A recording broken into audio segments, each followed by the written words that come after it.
Donc, bonjour à tous et bienvenue dans ce nouvel épisode d'Homo Ludens. Après le droit social et les entretiens individuels, voici le tour du RGPD, le Règlement général sur la protection des données personnelles. Ces thématiques sont souvent associées à des moments stressants, contraints et ennuyants. Il est pourtant possible de les aborder de manière ludique pour retrouver de la légèreté et du plaisir. C'est par exemple le cas avec le jeu Investigdata. Celui-ci s'inscrit dans une journée de formation et permet de sensibiliser et de transmettre des informations sur le règlement général sur la protection des données personnelles. Je suis heureux d'avoir avec moi la créatrice du jeu, Florence Fougère. Bonjour Florence. Bonjour Mathieu. Alors tu es consultante et déléguée à la protection des données personnelles. En quoi consiste ton travail ?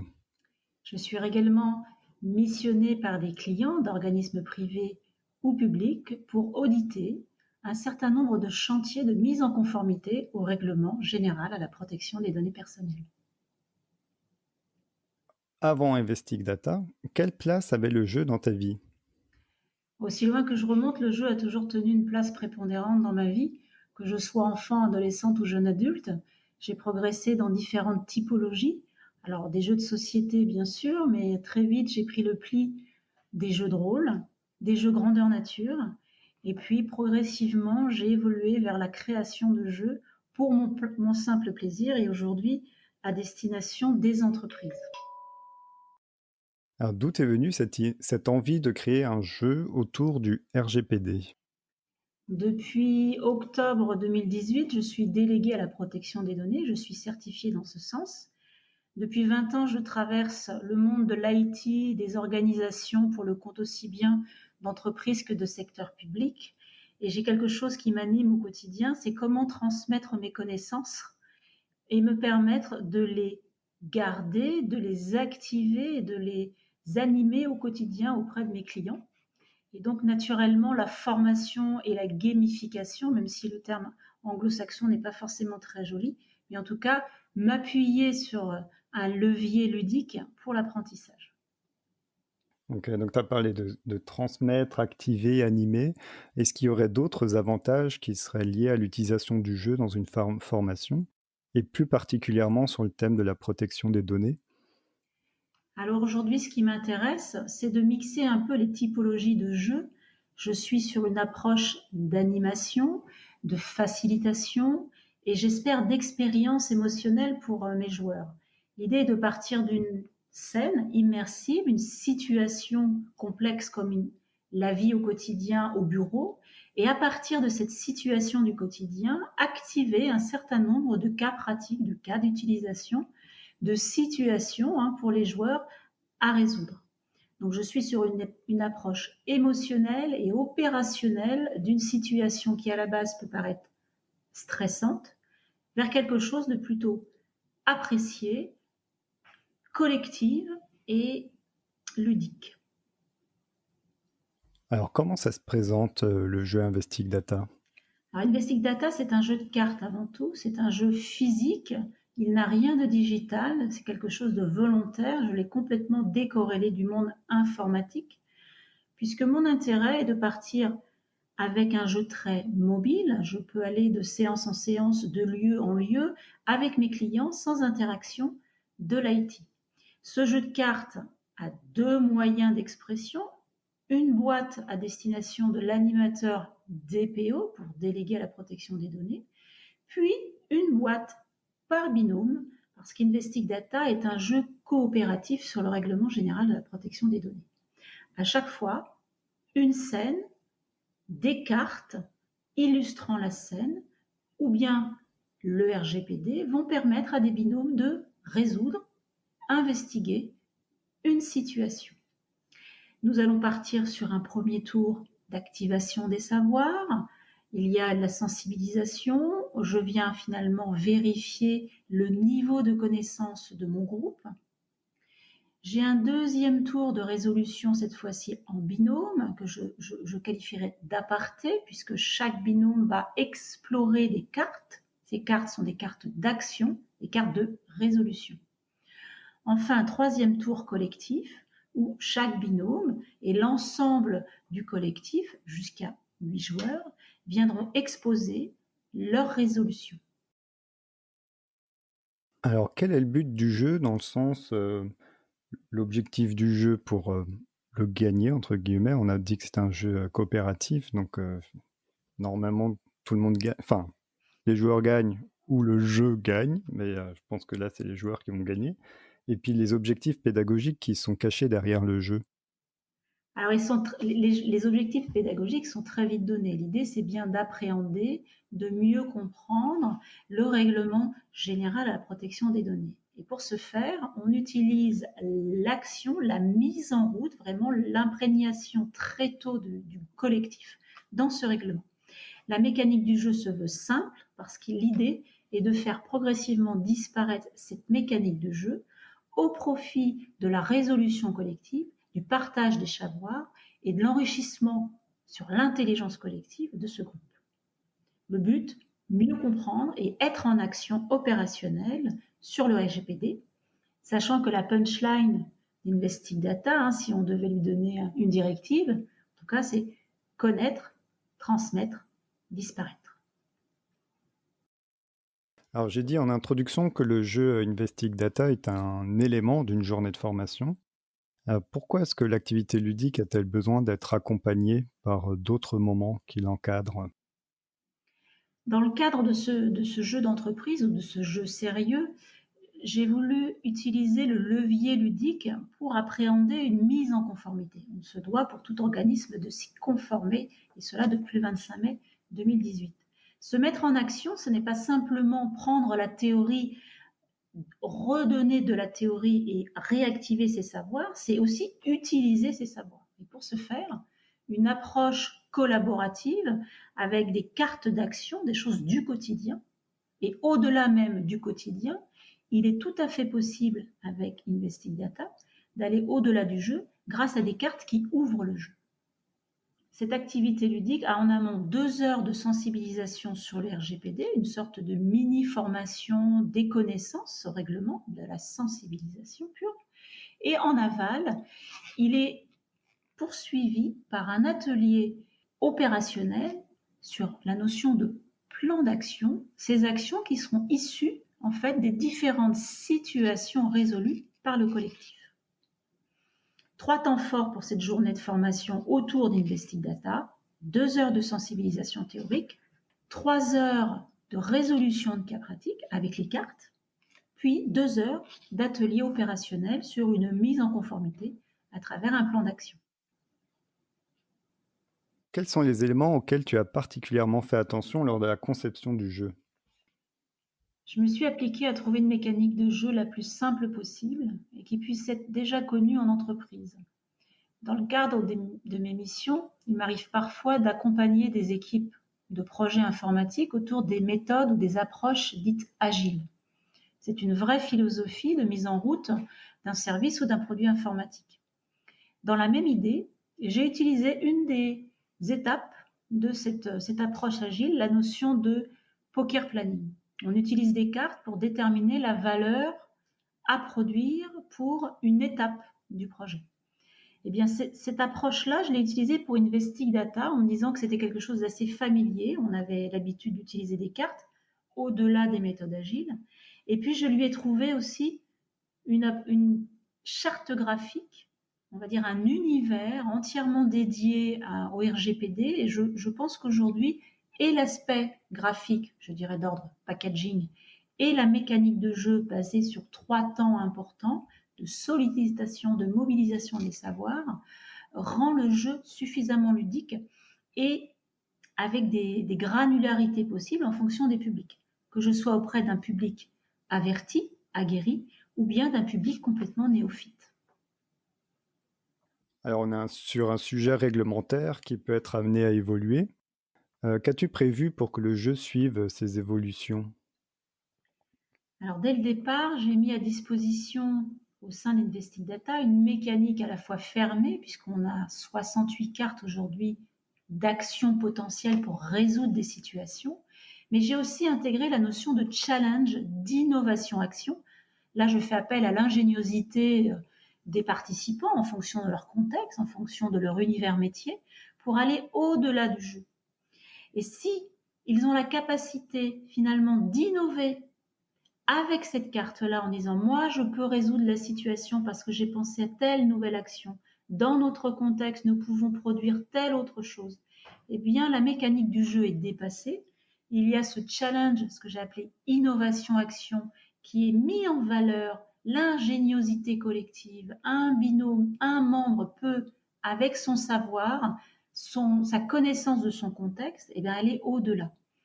Et cette manière, en fait, d'aller au-delà avec la carte d'innovation permet d'ouvrir et finalement de s'exempter du quotidien ou bien des actualités. C'est notamment grâce à cette carte-là qu'on va pouvoir du coup sortir du jeu, c'est ça? Oui, on peut aller au-delà du jeu en tant que formateur, animateur, animacteur. J'installe un storytelling. Je pars d'une situation du quotidien, je fais des focus sur des cas pratiques. Je demande aux joueurs de chercher à travers le jeu, dans leur carte, différents axes possibles. Ils vont aller de la communication en passant par les mesures de sécurité ou encore les preuves de conformité pour résoudre la situation. Le jeu là est dit fermé, il a 68 cartes. Et puis je l'ouvre. Je permets à mes joueurs d'aller au-delà du jeu, au-delà de la mécanique et finalement de s'emparer pleinement du sujet. C'est pour moi un excellent moyen de vérifier que les joueurs dépassent le sujet du jeu et se sont complètement immergés dans le règlement et dans la façon de l'aborder et d'y répondre dans notre quotidien. Eh bien, c'est la carte d'innovation action qui me permet, en tant que joueur, d'ouvrir les champs du possible. Alors tu nous as parlé de 3 temps différents dans la journée de formation. Au niveau du formateur, quelle doit être sa posture dans ces 3 différents moments?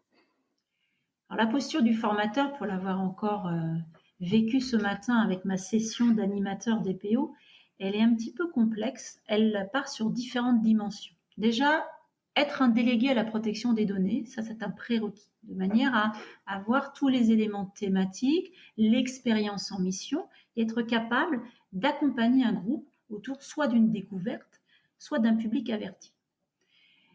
Deuxièmement, il va être un animateur, il va devoir manipuler des objets, parce qu'il a des cartes aussi en tant qu'animateur, pour venir chercher l'information auprès de ses joueurs. Donc il manipule à la fois oralement et visuellement de l'information.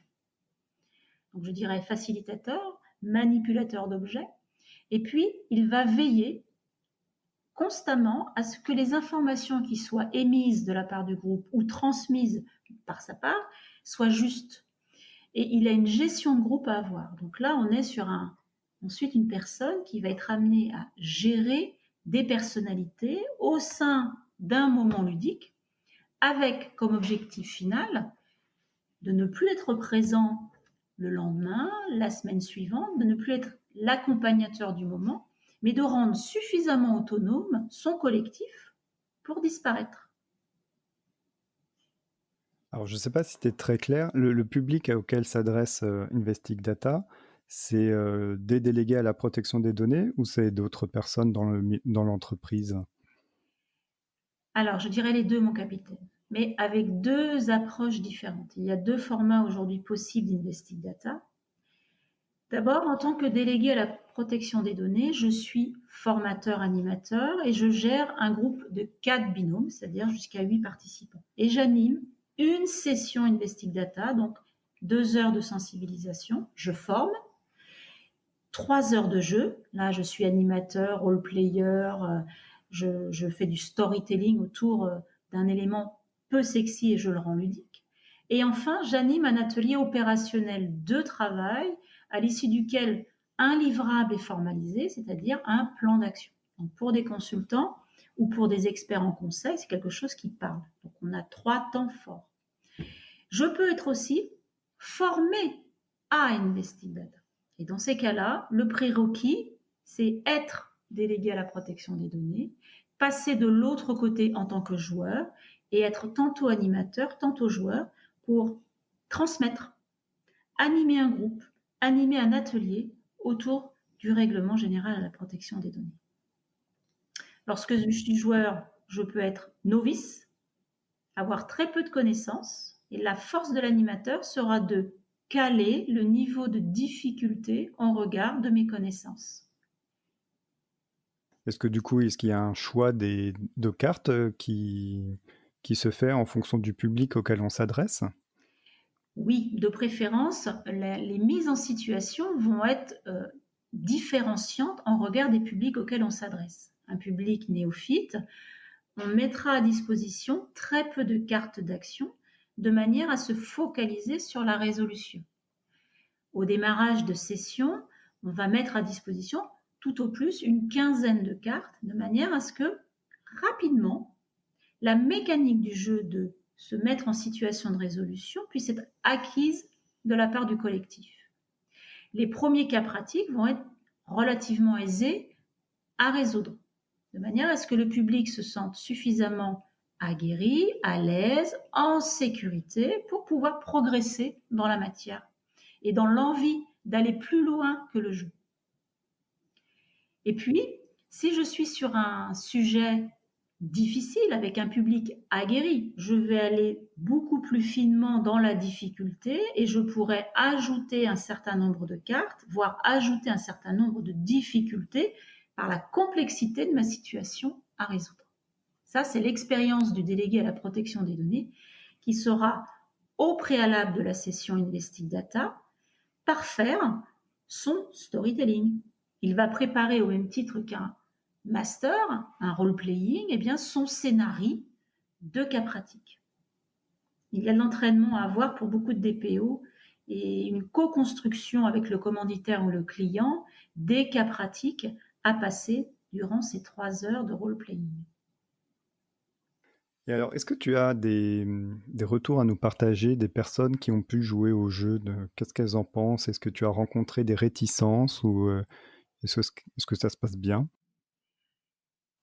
À date, très peu de réticences sur le jeu, tout simplement parce qu'il est relativement attractif sur le packaging et la dynamique de l'animateur fait pour beaucoup dans la passion qu'on peut transmettre. La difficulté qui peut être, en tout cas au départ, appréhendée, c'est finalement prendre le temps de lire les cartes et d'appréhender au final les 68 cartes pour les joueurs. C'est pour ça que je conseille à mes animateurs de bien choisir les 3 premiers cas pratiques à résoudre et de focaliser en fait les joueurs sur un nombre restreint de cartes de manière à installer le ludique très rapidement, d'avoir la sécurisation des joueurs, de se dire nous avons bien compris la mécanique et ce qu'on attend de nous. On va pouvoir au fur et à mesure rajouter des éléments de résolution et au final, il y a une stratégie qui se met en place entre les binômes de la répartition finalement des cartes. C'est-à-dire certains vont partir sur 2 axes de manière privilégiée, de la communication par exemple et des mesures de sécurité, pendant que l'autre membre du binôme va partir sur l'acculturation et l'épreuve de conformité. Donc ils vont avoir une stratégie par rapport au jeu. Alors, en ce qui concerne ton expérience de conceptrice de jeu, comment ça s'est passé, cette aventure? Quelles difficultés as-tu, rencontrées lors de l'élaboration, de ton jeu? Alors, tout d'abord, officiellement, c'est mon tout premier jeu en entreprise créé de A jusqu'à Z par mes propres soins. Jusqu'à présent, je réutilisais en fait des jeux existants que j'adaptais et je promouvais au sein des différentes missions pour lesquelles j'ai été nommée. Investing Data est vraiment de la création pure. Après, je vous ai dit qu'elle s'appuyait sur une partie des concepts agiles, puisque c'est mon univers avant tout métier. La principale difficulté n'a pas été dans la mécanique du jeu, mais plutôt faire un choix qui m'a été difficile entre un escape game autour du RGPD ou un jeu de plateau. Donc une fois le choix tranché, on regarde des difficultés de part et d'autre, on va dire des avantages et des inconvénients en termes de budget, en termes de temps à investir, en termes de moyens tout simplement. Le jeu de plateau est rapidement ressorti du sujet. Une fois que le jeu a été décidé, ma mécanique de jeu a été réalisée assez rapidement. En 3 jours, je savais d'où je partais et où je voulais atterrir. Ce qui a été plus compliqué par la suite, c'est de trouver mon web designer pour lui donner une véritable identité visuelle, un packaging suffisamment attractif et cet effet waouh que j'attendais pour pouvoir promouvoir mon jeu. Ouais, j'ai une question concernant ça, l'aspect design du jeu. Est-ce que si le jeu ressemble entre guillemets à un vrai jeu de société grand public, est-ce que du coup le ludique ne prend pas le pas sur le fond sérieux qu'il y a dans le jeu? Est-ce que c'est un risque? Rapidement, on dépasse, je pense, l'effet packaging. Il est avant tout, pour la plupart du temps, les commanditaires en mode démonstration, en mode d'attractivité. Effectivement, c'est un élément moteur important. Ensuite, l'effet visuel par rapport à Investing Data s'efface par rapport à la mécanique et au fond. Ce qui m'importe en tant que délégué à la protection des données et consultant en organisation et en conseil, c'est de vérifier que les savoirs transmis sont bien au rendez-vous, que ces savoirs sont bien activés au bon moment sur le bon sujet, capitalisés et qu'ils vont durer dans le temps. Je transmets aussi une approche opérationnelle du quotidien. Le ludique, pour moi, est un moyen, mais n'est absolument pas ma finalité. Ma finalité, c'est vérifier que mon client ou mon groupe est bien autonome et qu'il pourra demain ou dans un proche futur être autonome, responsable par rapport au sujet. Ok. Alors, quelles sont les manières d'acquérir le jeu Investing Data? Aujourd'hui, il y a 2 possibilités pour acquérir Investing Data, de manière temporaire à travers une formation d'une journée. Donc là, c'est la session Investing Data, c'est comment être sensibilisé au RGPD à travers ce jeu sérieux.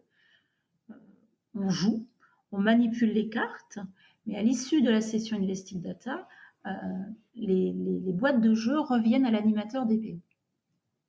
L'autre approche est d'être formé à Investing Data. Donc, je rappelle, le prérequis, c'est d'être un délégué à la protection des données ou en tout cas fortement impliqué, suffisamment aguerri dans la protection des données personnelles pour pouvoir être formé et donc acquérir dans ces cas-là la boîte de formateur et les 4 boîtes de jeux pour les binômes, ce qui permet après, à travers la mécanique, on va dire, de licence, un usage illimité des sessions Investing Data.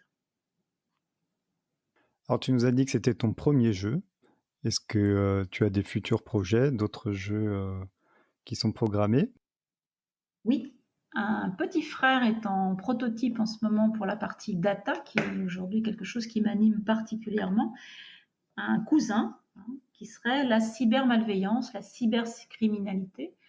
Donc, tout ce qui va concerner la protection, cette fois-ci, côté infrastructure, réseau ou matériel informatique. Donc, je fais actuellement un Investing Security qui est basé sur la norme ISO 21000, qui est la gestion des risques informatiques. Alors, avant de terminer notre échange, y a-t-il un sujet que nous n'avons pas abordé et dont tu aimerais parler? Il y a un sujet que j'essaye de transmettre et que j'essaye de faire vivre à travers toutes les promotions ou tous les moments joyeux que je passe à travers la promotion d'Investing Data et de la gamification en général, c'est l'enthousiasme et la passion. La passion, que ce soit en tant que joueur, la passion en tant que créatif, la passion d'aller au-delà du cadre et de toujours avoir cette veille autour du ludique pour transmettre dans la joie et l'enthousiasme. Voilà ce que j'aime aborder. Eh ben, merci beaucoup, Florence. Merci Mathieu. Merci d'avoir écouté jusqu'au bout. N'oubliez pas de vous abonner et de parler du podcast autour de vous. À très bientôt.